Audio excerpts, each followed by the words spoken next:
গরমের তীব্রতায় মুসলমান হিসেবে আমাদের বিশেষ কোনো করণীয় আছে কিনা?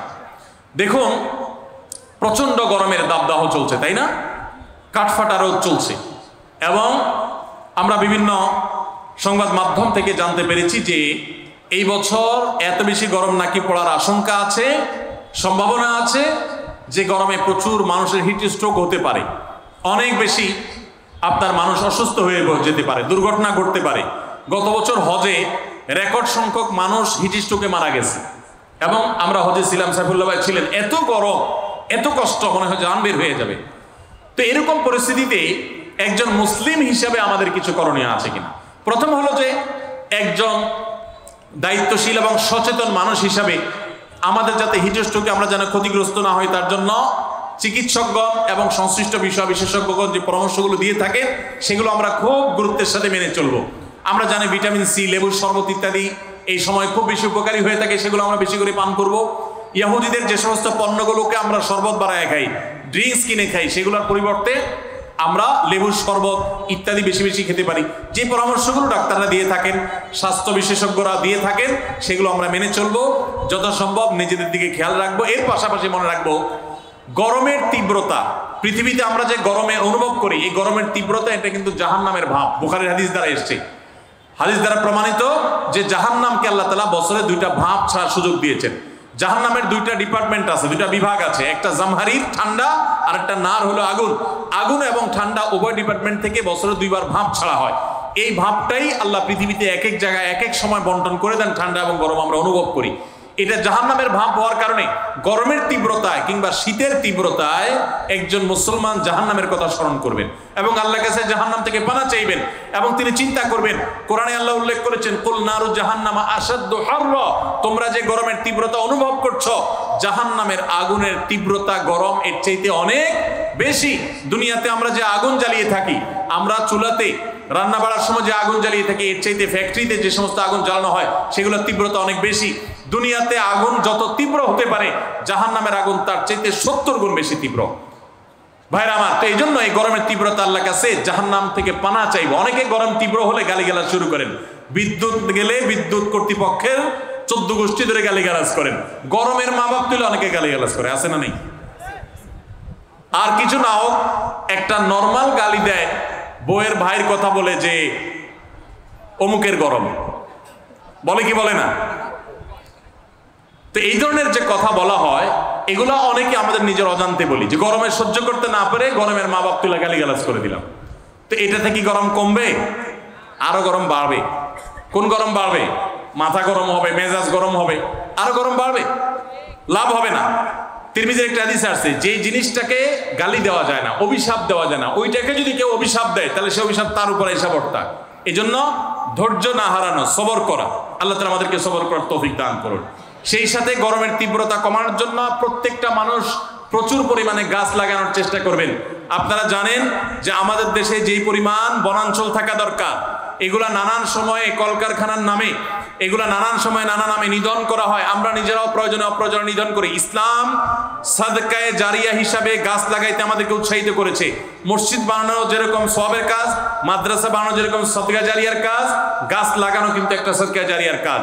আমরা গত বছর আসুন্নাহ ফাউন্ডেশন থেকে 1 লক্ষ গাছ লাগিয়েছি সারা দেশে। আপনাদের নওগাঁ জেলাও লাগানো হয়েছে এবং সারা দেশে আমরা প্রচুর পরিমাণে লেবুর গাছ লাগিয়েছি, আম গাছ, পেয়ারা গাছ ইত্যাদি আমরা লাগিয়েছি। আপনি নিজের জায়গায় হলে তো ভালো, না হলে আরেকজনের জায়গায় নিজের খরচে লাগান। ভাই, গাছটা আপনি ভোগ করেন, আমি লাগিয়ে সব কামাই করলাম। এই গাছ বড় হবে, ছায়া দিবে, এক সময় গরমের তীব্রতা একটু হলেও কমতে সাহায্য করবে। এর মাধ্যমে আপনি আল্লাহর কাছে সওয়াব পেয়ে যাবেন। বিধায় গরমের তীব্রতায় ইমানদার সে আল্লাহ তাআলার কাছে সবর করবে এবং এই ধরনের সওয়াবের কাজ করবে, জাহান্নাম থেকে পানা চাইবে। এবং বিশেষ করে গরমের দিনে রোজা রাখা একটু কষ্টের, ওই কষ্টের সময় রোজা রাখার আবার সওয়াব আছে। সোমবার বৃহস্পতিবার রোজাগুলো একটু কষ্ট করে রাখবেন। এবং সাধারণত গরমের সময় দিন অনেক বড় হয়, রাত অনেক ছোট হয়। তো এই জন্য এসার পর তাড়াতাড়ি শুয়ে গেলে ফজর নামাজ পড়াটা সহজ হবে। আল্লাহ তাআলা আমাদের সকলকে গ্রীষ্মকালীন যে আমলগুলো আছে সেগুলো গুরুত্বের সাথে পালন করার তৌফিক দান করুন। এরপর প্রশ্ন হলো, আমি একজন বিবাহযোগ্য যুবক, অনার্স 3য় বর্ষে পড়ছি। অনেকদিন যাবৎ আমি হারাম সম্পর্কে জড়িত আছি। চরিত্র হেফাজতের জন্য আমি এখন বিবাহ করতে চাচ্ছি, কিন্তু আমার পরিবার কোনোভাবে রাজি নয়। চরিত্র হেফাজতের জন্য এখন আমার করণীয় কি? নামটা একটু উল্লেখ করে বলবেন যাতে আমার মা বাবা বুঝতে পারে। যেহেতু অনুরোধ করেছেন উনি এবং নাম লিখেই দিয়েছেন, তাইলে নাম তো আমাকে বলতেই হয়, মোহাম্মদ রিজভী আহমেদ রেজওয়ান। এই ছেলের বাপ যদি এখানে থেকে থাকেন, বাবাজি ছেলেটার দিকে একটু দয়া মায়া করেন। আল্লাহ আপনার দিলে রহম দিয়ে দেখে আমরা দোয়া করি। আল্লাহ চাচাজি এবং চাচির দিলে আল্লাহ তাআলা মায়া দয়া দিয়ে দেখ, ছেলের কষ্টটা বুঝার তৌফিক দান করুক। বাবাজিরা, আপনারা যে বয়সে বিয়ে করেছেন, সে বয়সে তখনকার যুগে ফেসবুক ইউটিউব ছিল না, টাচ ফোন মোবাইল ছিল না, স্মার্টফোন ছিল না। তখন চরিত্র রক্ষা করা অনেক সহজ ছিল। আপনার ছেলে যেই সমাজে বাস করে বাবা, এই সমাজের চতুর্দিকে আগুনের আঁচ তাকে ঘিরে আছে। এই অবস্থায় চরিত্র হেফাজত করা ছেলের জন্য অনেক কঠিন। ছেলে বিয়ে করতে চাচ্ছে মানে হলো সে চরিত্রকে হেফাজত করতে চাচ্ছে। সে দুশ্চরিত্রবান হলে তো 2 নম্বর পথে সে নিজের যৌন আকাঙ্ক্ষাকে মিটাতে পারতো। সে তো সৎ থাকতে চাচ্ছে, অতএব নিজের সন্তানের এই সৎ ইচ্ছাকে সাধ্য অনুযায়ী পূরণ করার চেষ্টা করেন। আর সেই সাথে যে যুবক এই কাগজ লিখে পাঠিয়েছেন, আমরা তাকেও বলতে চাই, শুধুমাত্র আমাকে কাগজ ধরায় না দিয়া নিজে একটু আয় রোজগার শুরু করে দেন। বাপের হোটেলে খাবেন আর আমাকে দিয়ে বাপকে বুঝাইয়া আরেকটা বউ আনায়া তারেও বাপের ঘাড়ে চাপাই দিবেন খাওয়ানোর জন্য। এটা তো উচিত কথা হয় না ভাই। আপনি নিজে টিউশন শুরু করে দেন, কাজ শুরু করে দেন। যুবক ভাইরা, আমি নিজে ছাত্র জীবনে 4টি বছর মসজিদে ইমামতি করেছি, টিউশনি করেছি, করে বাবার সংসারে কন্ট্রিবিউশন করেছি। কারণ এক সময় বাবার অনেক ব্যবসা বাণিজ্য ছিল, অনেক বড় ধরনের দুর্ঘটনা হয়ে বিরাট লস টস খেয়ে ফেলেছেন। আমি তখন নিজে চাকরি করে, একটা নয় একাধিক চাকরি করে বাবার সংসারে আমি অংশগ্রহণ করেছি, টাকা পয়সা দিয়েছি। এবং আমার স্পষ্ট মনে আছে 4 বছর আমি একটা মসজিদে ইমামতির চাকরি পেয়েছি। 600 টাকা বেতন দেয়া হতো।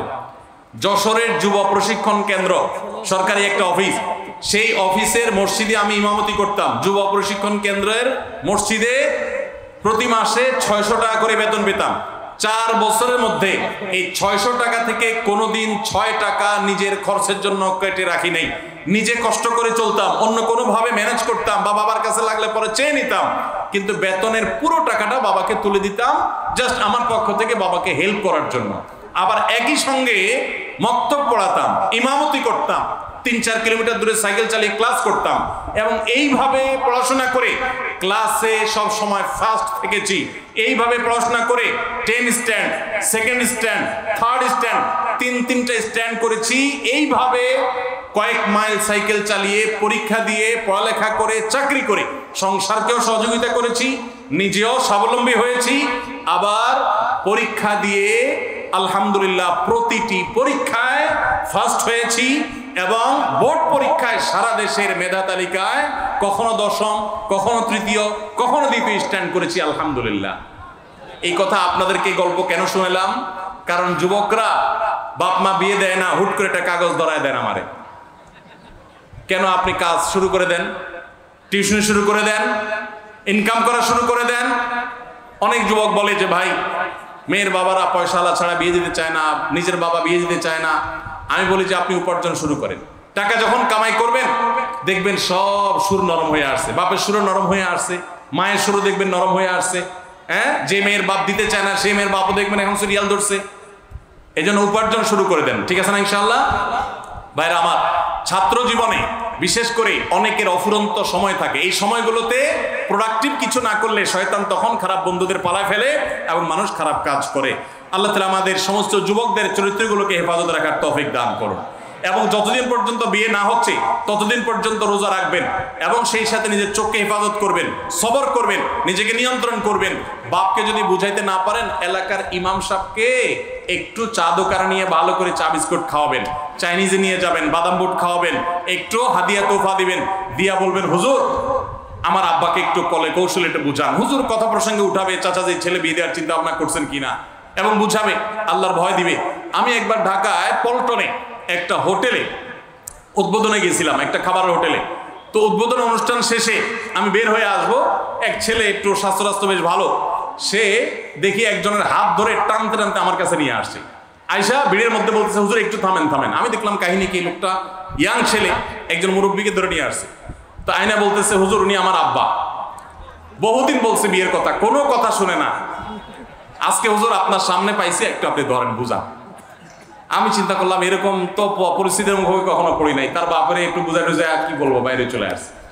তো এরকম তাৎক্ষণিক বুঝ দিয়ে হবে না, ইমাম সাহেবদের সাথে বাইল করেন, ইমাম সাহেবরা আস্তে আস্তে বুঝাবে তাদেরকে, আর নিজে উপার্জন শুরু করে দেন। এবং মুরব্বীদেরকে সিরিয়াসলি বলছি, নবী সাল্লাল্লাহু আলাইহি সাল্লাম বলেছেন, তোমাদের সন্তানরা যখন বিয়ের উপযুক্ত হয়, তাদেরকে বিয়ে দিতে উপযুক্ত পাত্র বা পাত্রী পেয়ে গেলে আর এক মুহূর্ত বিলম্ব করবে না। যদি দেরি করো তাহলে জেনা, ব্যভিচার এবং চরিত্রহীনতা বাড়বে। এগুলোর দায় কিন্তু বাবা মাকে বহন করতে হবে। এজন্য বাবা মাদেরকে আল্লাহ তাআলা বুঝার তৌফিক দান করুন।